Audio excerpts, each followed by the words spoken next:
So, what did you miss at Jubilee today? Well, you missed a chance to be reminded of your baptism. Today, Leanne filled the font and invited everybody, as they chose, to come up and experience the water of baptism and remember their baptism. And as everybody came up, they were reminded that, that they are beloved children of God. You are a beloved child of God.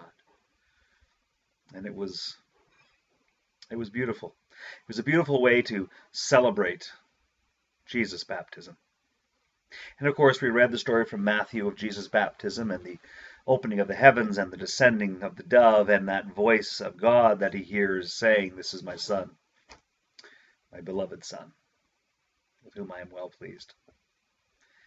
And we heard from the prophet Isaiah a little bit about what to expect.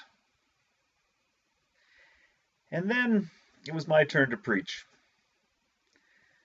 So today I talked a little bit about baptism, and we were reminded of the coronation of Queen Elizabeth II. We were reminded of the last time the Leafs won the Stanley Cup. And then we engaged with the idea that Jesus' baptism is not a coronation, and it's not a victory, and it's not a reason to sit back on the couch and relax. Jesus' baptism is the beginning of his ministry. And our invitation into that baptism, our own baptism, is not a chance for us to say, "We're number one. Aren't we great? Our God's better than your God." In fact, our baptism is an invitation into ministry. We're not meant to sit back on the couch. We're meant to get out and engage in the world. Not to be better than, but to be healing for the world. Our baptism is an invitation, even an obligation for us to change the world, as Jesus did.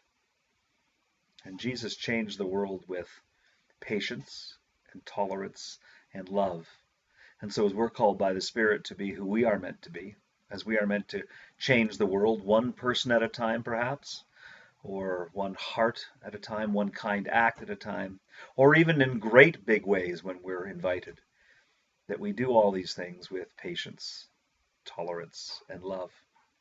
Patience, tolerance, and love for the other, and patience, tolerance, and love for ourselves, knowing that we need patience because we often get it wrong.